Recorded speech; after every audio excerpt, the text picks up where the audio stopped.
Hello and welcome to Rajya Sabha Television. You're watching The Big Picture with me, Frank Pereira. Prime Minister Narendra Modi on Monday said that the status of the energy sector in India was highly uneven and the scope for reform in many areas still exists. At an interaction with oil and gas CEOs and experts from across the world, he welcomed the suggestion made for a comprehensive energy policy. Subjects such as the need for a unified energy policy, contract frameworks and arrangements, requirement of seismic data sets, encouragement of biofuels, improving gas supply, setting up of a gas hub and regulatory issues came up for discussion, according to a PMO press release. Now, on this edition of The Big Picture, we will take stock of India's energy sector reforms. Joining me on the program today are Ajay, Shankar, former Secretary, DIPP, and Saurabh, Chandra, former Secretary, Ministry of Petroleum and Natural Gas. Thank you to both my guests for joining me on this edition of The Big Picture. Mr. Chandra, I'd like to begin with you, of course. What are the reforms why are the reforms in the energy sector, so important at this juncture?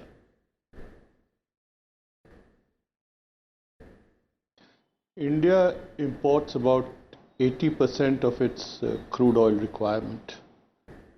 And this needs to come down. The Prime Minister at Urja Sangam announced that this should be reduced by 10% by the year 2022. Now, if we have to do that, we have to step up our exploration. About 50% of the sedimentary basins are yet to be surveyed. About 75% of the sedimentary basins are yet to be explored properly.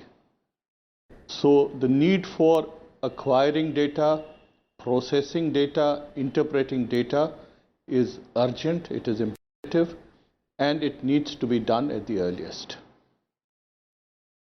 Right, okay, let me bring in Mr. Ajay Shankar. Similarly, exploration. Okay, go on. Go ahead. Complete your point, please. Similarly, exploration efforts. For the last 20 years, we had a policy called the NELP. Now, that has not yielded any significant production to the country, and therefore this government brought out a new exploration policy. They started with the Discovered Small Fields policy, which has yielded encouraging results, and now with the help coming out with its first round, we expect a lot of interest in exploration. Okay, sure. Mr. Shankar, as far as India's energy sector is concerned, what kind of reforms do we need? Do we need large-scale reforms or some fine-tuning here and there? One major reform in the petroleum sector has gradually happened, which is the deregulation of diesel and petrol prices. This was a very major reform because till it happened, the petroleum and oil sector was not attractive enough for the private sector to enter the downstream business. As far as exploration is concerned, as Mr. Saurabh Chandra, the former Petroleum Secretary, has pointed out, that we have a revised framework in position where the stakeholders have been consulted and the expectation is that we will get a much better response. In terms of pricing distortions, the only distortion which remains is LPG, which is on a declining curve, and on kerosene where it is practically disappearing. So as far as the petroleum and oil sector is concerned and the question of consumer pricing, the distortions have gone. Now the other request that has been made, and which I had said a few days earlier on this channel, is that we should try and get the energy sector, which is both oil, gas as well as electricity, into the GST framework in a gradual manner within a reasonable time period. Since the oil and gas sector provides a lot of tax revenues to the government, it is obviously not feasible to do it at one stroke. But if the tax rates can be gradually brought down, and if within a foreseeable time future we have a trajectory or a roadmap for bringing it to the highest level of GST, that would be a very positive development. Similarly, electricity is not covered by the GST at all. Now there is a distortion both in the production level because there is no excise duty, And otherwise, there is an electricity tax which the states levy. So, getting the electricity sector into the GST framework is, in my view, a relatively easier task. But I think getting the GST in through consensus was a big enough challenge. So now I think the GST Council should begin grappling with these two issues. Okay. Mr. Chandra, do you see that happening? As far as the states are concerned, a major chunk of their revenue comes from petroleum and its byproducts. So, do you see the petroleum products or oil products coming under the GST framework anytime soon? It's going to be difficult because the taxes are more than 100% of the refinery gate prices of petrol and somewhere near that for diesel. Now, to bring it down to 28% is not easy, and that is one of the reasons why it's been kept out. Now, the other issue of overall energy reforms, we actually have to look at how much renewables will contribute, how much thermal would contribute, how much natural gas would contribute. In particular, the stranded gas-based power plants is a major issue. There's about 25,000 megawatt of capacity which needs attention. Otherwise, they are turning into non-performing assets, and once that is happened, the banking system is going to take a hit, besides us losing a lot of clean energy sources. Okay, Mr. Shankar, how does India secure its energy future? Because we are a large consumer of energy, and it's only increasing with every passing day. Something needs to be done at the earliest. We would be, given our sheer size, the second largest consumer of energy in the years to come. As our per capita incomes rise, we are bound to be the second largest, China having a similar population but much higher per capita income would obviously be the largest. Now, here I have a slightly different view that we have on the international situation a relatively free and open market situation as far as energy supplies are concerned. So, therefore, as long as the international market system for energy sources, whether it is petroleum sources, gas sources or coal, works reasonably well, I think our needs would be taken care of. In spite of the best efforts that we may make, I personally am not optimistic that our import dependence on fossil fuels as far as the petroleum sector is concerned, which is crude oil and gas, would come down. I think it would be prudent to look at our future in terms of the European situation, where they import everything, or Japan, which imports everything. And Japan is a very good role model because this is a country which even imports coal and yet became one of the most efficient steel producers in the world and exports steel. So I think we need to get our economic strategy right, where we look at our future in terms of import dependence and yet being globally competitive. Okay. Mr. Chandra, is it time then that we start looking beyond fossil fuels, or is it still time for us to look at fossil fuels and come up with a strategy as Mr. Shankar has just pointed out?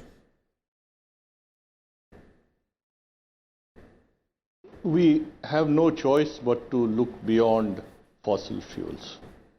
The way Delhi has become a gas chamber, the way things are, it's a truism of nature that if you want to destroy a species, you destroy its habitat.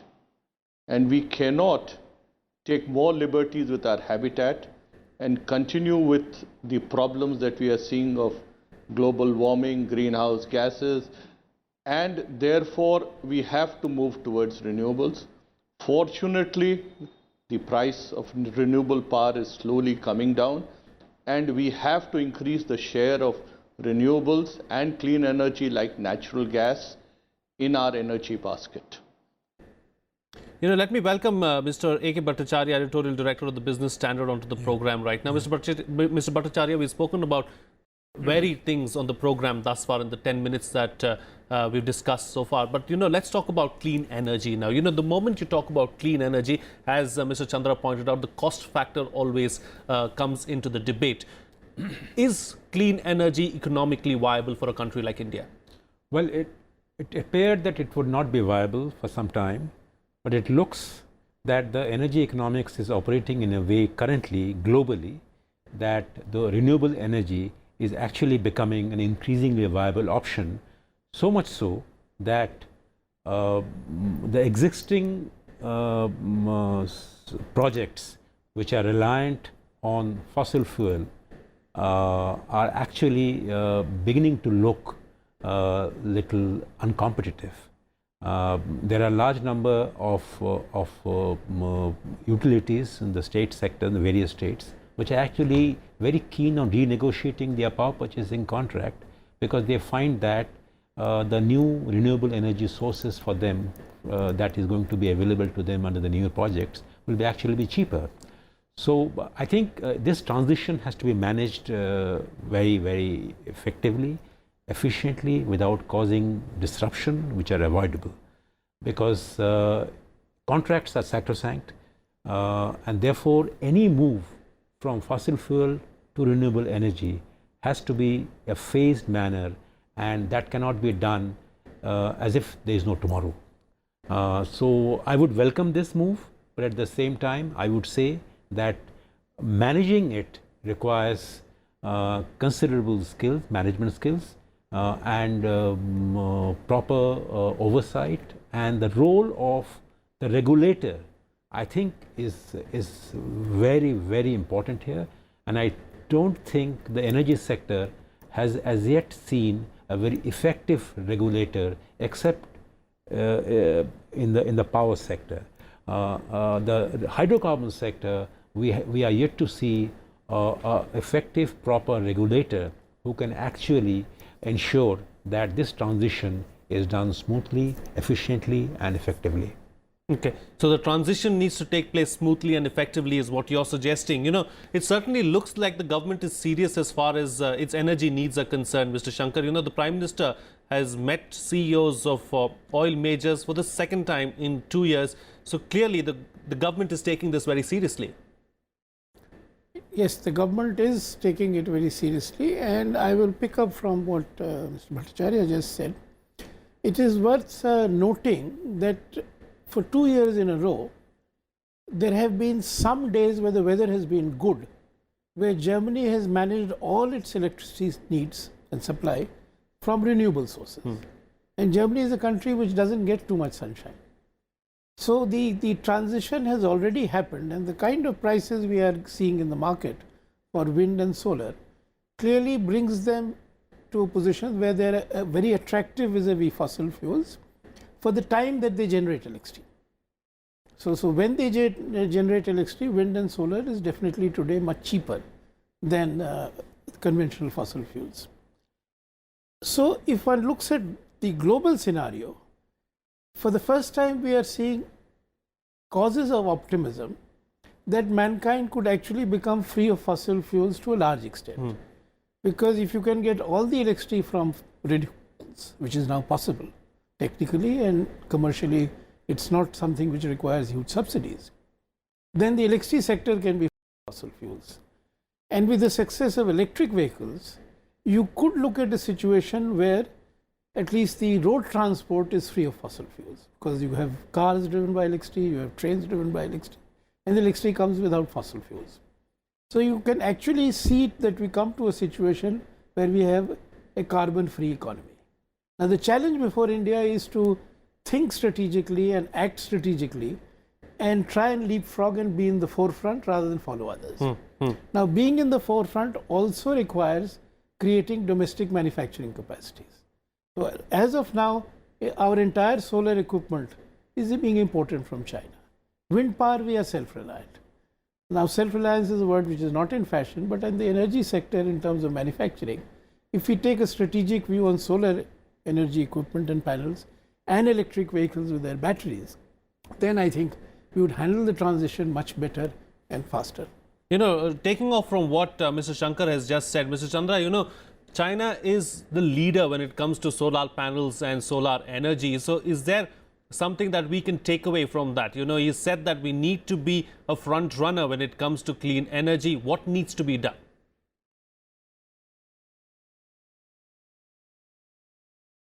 Taking off from what Mr. Shankar said, we need to increase our domestic manufacturing capacity. Now, what is holding it back, in my opinion, is one, factor reforms. The factor reforms in land, labor and capital are long overdue. Then there are enablers to get the infrastructure right, to get the energy requirements right. Till we get all this going, domestic manufacturing will remain a major challenge. So the need for the next generation of reforms is to look at factors, improve their efficiency, increase their productivity, so that we become globally competitive and can manufacture most of what is required by this country within the country. You know, Mr. Bhattacharya, earlier in the program, we were talking about how probably, you know, oil products can be brought under the gamut of the GST. We discussed that at length, but you know, let's leave oil out of the GST for the time being. But what about electricity? Because there have been some calls from certain CEOs who met the Prime Minister yesterday to bring natural gas and electricity under the ambit of the GST. Do you see that as a possibility? You know, I mean, there are two responses to this very tricky and contentious issue. One is an economist perspective, which is that it is much needed reform. There is no reason why oil, and particularly in the oil sector, you have got 5 products of the oil sector which are right now outside GST, and the rest of them are under GST. So it is an untenable situation from an economic point of view, that you need to get all the oil products under GST. You want to really get the input tax credit mechanism operational and to the benefit of the sector. On the second point is that if you do this reform, then it becomes a major public finance challenge. You know, we have done some calculations internally, and we find that even if you take the top rate, which is the 28% plus 15% of cess, 43%, the incidence on petrol diesel, the big loss of revenue, and mind you, 3/4 of the states and the center's revenue come from the petrol product sector. So if you do reform on the GST, which you should do, then you have to take a big hit on both the state finances and the central finances. Now, is that desirable? I think you need to keep in mind the urgent necessity of sequencing of reform in this area. You cannot just stand up one day and say, I want to get these products under GST in one fine morning. If you do that, then it will just be not feasible, not possible in my view, given the fact that we are so solely dependent on the revenue from this one single sector. Now, electricity, of course, there is need to bring that under GST, but even there, and I think the challenges in the electricity sector are far less formidable in my view. You have to get the states on board, you have to get the central utilities on board. I don't see a problem. But there are two other challenges on this oil sector issues. Is this, that you know, we are going in for a major investment drive in the fossil fuel sector. My sense is technology is changing so rapidly, and the investment priorities are not probably reflecting that changing scenario. You know, you are talking about $300 billion of investments in the energy sector. Now, at a time when by the time these investments fructify, you have to project a scenario that how much of that capacity will actually be needed. Now, we have to project a scenario in which, do you think our Coal India Limited is the world's largest coal producer, will actually be a company that will be as useful as it is today 20 years from now? So I think our entire investment priorities in the energy sector need to be reviewed and looked at very closely. And number two is we have not done any pricing reform in the entire energy sector. I mean, even in the electricity sector, whatever through the Uday scheme we have taken a very good initiative, but in my view, most of the state utilities have actually done the easy part, but the more difficult part has been set aside, is yet to be taken up. And take the question of the petro products, we have not even touched the basic challenge of ensuring that the refineries get the crude oil on a cost plus basis, but we still continue to do it on a trade parity basis. In my view, this is actually anachronistic. At a time we don't import any petrol and diesel, and we do follow a formula of a trade parity basis pricing, where 80% of the cost of imports, which includes import duty, and 20% of exports. Now this, to my mind, is anachronistic. So investment priorities need to be relooked at. Okay, what kind of investment you require, and the pricing reform in the petro product sector is very, very necessary. I think that's a very valid point you're making. You know, where will we be, or where will these investments be 20 years down the line? Yeah. You know, Mr. Shankar, what's the way forward for the energy sector in India? First, the short-term reforms on pricing and subsidies. Because now that you have the Aadhaar and so on and so forth, it should be possible in the energy sector to give subsidies as cash transfers and get rid of the distortions in pricing in the short run. Again, it needs to be calibrated, done gradually without shock therapy, but I think in the short term it can be done. It is doable today. And my sense is that the cost to the government will be lower. The second requirement is that we really think strategically and over not 5 years, not 10 years, but 15, 20, 30 years. To give you an example, the UK has announced that year 2040, no car registration will be permitted for a car which is not an electric vehicle.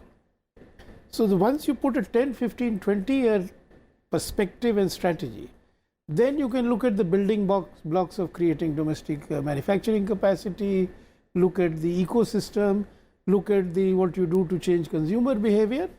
And if we get it right, then our ambition should be to be one of the first global economies which would be the least carbon intensive or a carbon free economy. Okay. And if we leapfrog, I believe it will be to our economic advantage. Okay. Like China invested very heavily in creating its solar manufacturing capacity. And today it is one of the largest exporters of solar manufacturing equipment. Now we began at the same time, we could have done the same thing. We can still do the right things and catch up. Okay, sure. You know, Mr. Chandra, close the show for us with your concluding remarks as to where this sector is headed.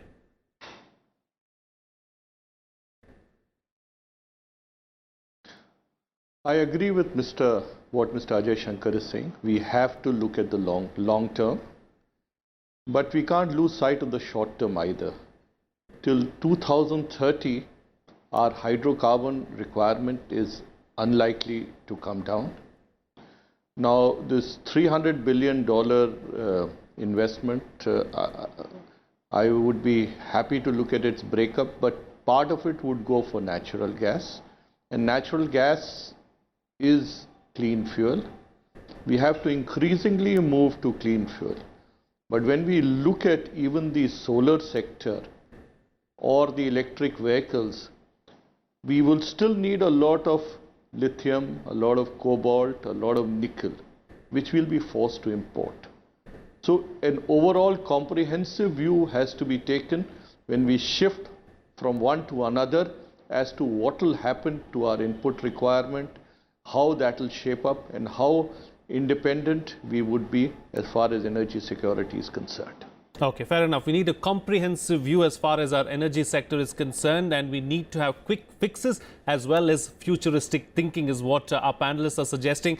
Thank you to all my guests, Ajay, Shankar, A.K. Bhattacharya and Saurabh Chandra, for joining me on the program and putting things into perspective for us. That's all the time we have today. See you again next time.